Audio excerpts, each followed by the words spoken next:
1000 कुंटल के एगो हाथी होई, 1000 कुंटल होई, 50 कुंटल के होई, 100 कुंटल के होई, 1000 कुंटल के एगो हाथी होई। अरे बाप रे बाप। हाँ तो तू अपना देह लायक औकले भाई काहे कि जहाँ जहाँ जाता रहूँ वहाँ टॉयटे खो जाता रहूँ। माइक का कोनो बात नहीं है, माइक में आवाज टाइट खो जाता है। हाँ माइक का। लेकिन एगो बात सुन लो, 1000 कुंटल के हाथी ना होकेला, 100 कुंटल के, 200 कुंटल के हो सकेला, 300। महाराज जी हम इनका चलते बोला तानी ना तो 50 कुंटल से ज्यादा 50 कुंटल वजन होकेला। एगो भैंस 7.5 कुंटल होकेला, तो भैंस के 4 गुना होई तो 30 कुंटल होई। 4 गो भैंस के बराबर ना 5 गो भैंस के बराबर तो 50 कुंटल होई। एगो भैंस 10 कुंटल होई तो इनका वजने पाता इतना ना वजन ही चढ़ा के अपना गाड़ी पर घूमले बाड़ी और वजने पता बाकी हे सब वजन तू खींच ले ले बाड़ी।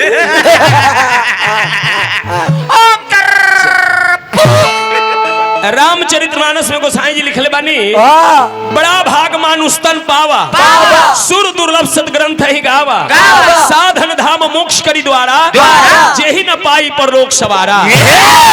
ई ना लिखनी की औरत के तन पावा, मर्द के तन पावा, बड़ा भाग से मनुष्य के शरीर मिलेला।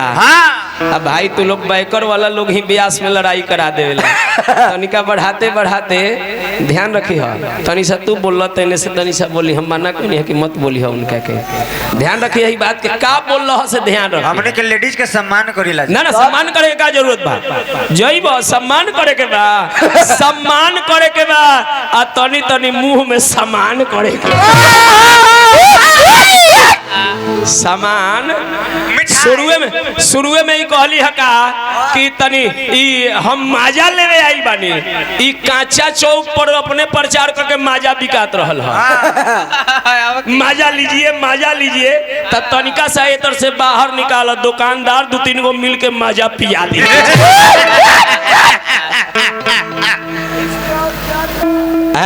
तनिया ध्यान दो, जौन बात तू कहलू है निर्मला जी उहे बात हम कहत तनिको अलग ना कह, अलग कहे से दोसर हम तरह के एको हाली दोसर ब्याज से उल्टा सीधा हम पानी से तरह के कहे।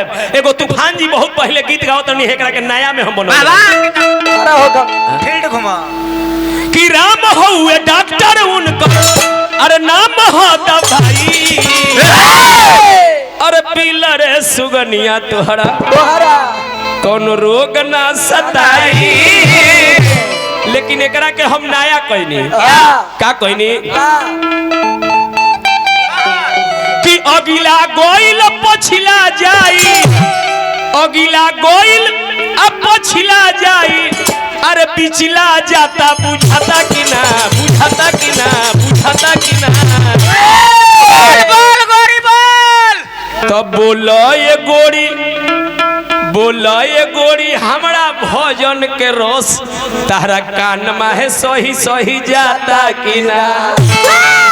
मागो कोरबो लोरबो जीतबो छाड़बो ना दादा रे। आई धुन बड़ी बतावत रहनी है, आई धुन है कि बोलो ये गोरी हमरा गन्ना के रस जोड़ी में सही सही जाता कि ना। जाता भाई और जाई बाबा चला म्यूजिक चला।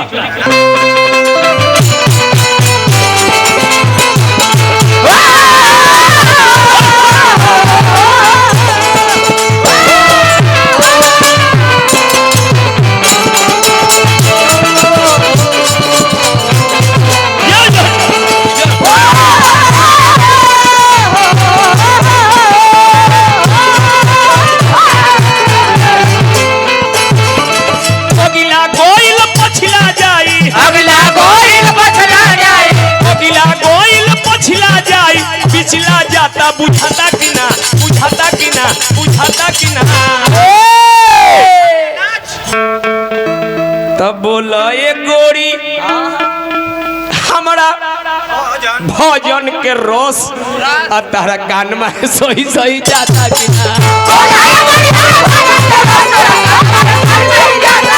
अरे बोलो ये गोरी हमारा भजन के रस तारा कान में सही जाता कि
होत रहे कैसे झगड़ा काहे ना होके काहे? एगो ब्यास अपना मंडली में से कुछो कहो हाँ गरीबन दादा के तरफ से आई गरीबन बाबू के तरफ से 51 रुपया के पुरस्कार नमस्कार धरती के जय जयकार।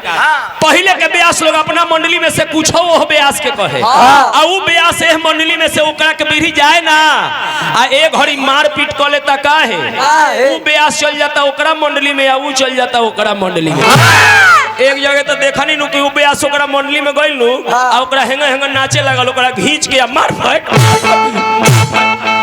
अब जाके कज करता लोग कहला कि हाँ हाँ हम दुगोला गावे खातिर बोलो मेरे की मारपीट करे खातिर वीर बहादुर भाई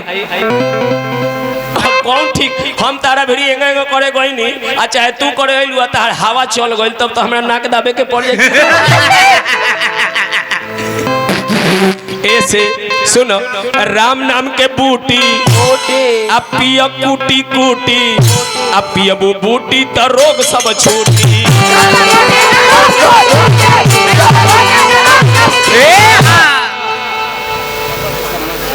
आई भाई कमल साहनी जी की तरफ से बहुत बहुत पुरस्कार नमस्कार धरती के जय जयकार। त राम नाम के बूटी पिया कूटी कूटी पियबू बूटी त रोग सब छूटी।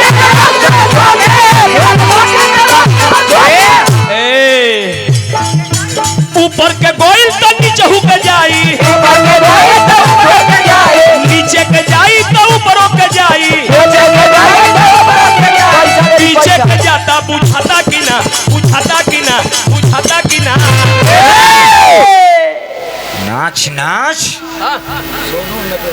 आई सोनू मेट्रो ड्राइवर साहब के तरफ से बहुत बहुत पुरस्कार। सुन लो अगिला गोइल बालापन पछिला बुढ़ारी जाई आ पिछला जवानी जा रहल बा आ तइयो ना तहरा बुझा रहल बा। अगिला बालापन खेल कूद में बुढ़ारी जाई बाप दादा कहे में दर्द होता चलान नहीं खे मिलत फलेरिया जोड़ कैले बा कमर में दर्द बा ठेहुना में दर्द बा आ जवानीए में लड़िको फड़िको होई त जवानियों में कमीनियो होई या जवानीए में भजनो हो जवानियों में पाछे से ना तब उ नीचा के जाई तो ऊपरों के जाई तहार कर्म से लोग खराब हो जाई तो ऊपर वाला परलोको खराब हो जाई। तो नीचा के जाई तो ऊपरों के जाई अब बीचे के जाता बुझाता कि ना ई जवानी जाता तो बुझाता कि ना। कहले वकील खोल के दिल देहिया में बात हरा 10 गो पील पहले वकील खोल के दिल देहिया में बात हरा 10 गो पील। केकरा से ओझराइल बाड़ू कौगो बिल हमर नाम बा वकील हमर नाम बा वकील मन करी तो जज के सामने इतना बहस करब कि जज मजबूर होके बेल दी आ ना मनमु खचराई करबू तो सेल दी आ सेलो में खचराई करबू तो 3 नंबर में धक्के टेल दी। 6 महीना के लिए अंदर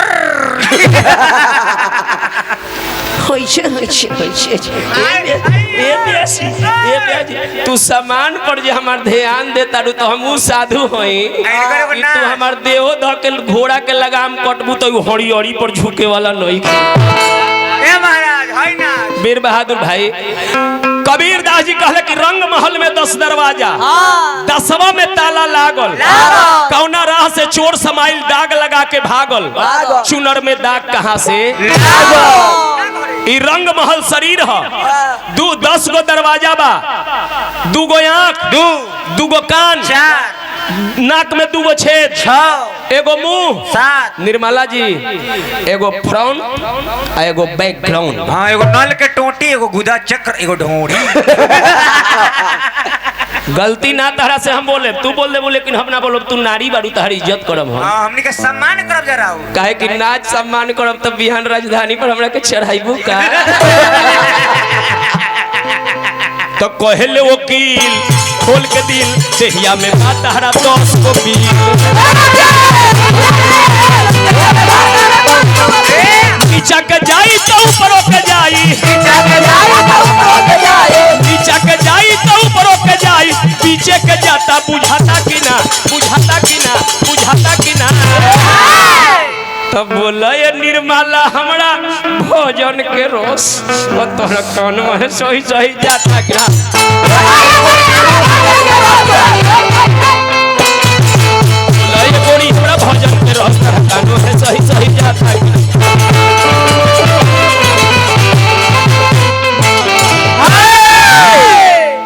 देखे तनी सा बैठ जा कथा कहे दा रउआ सब लक्ष्मी माता के पूजा करता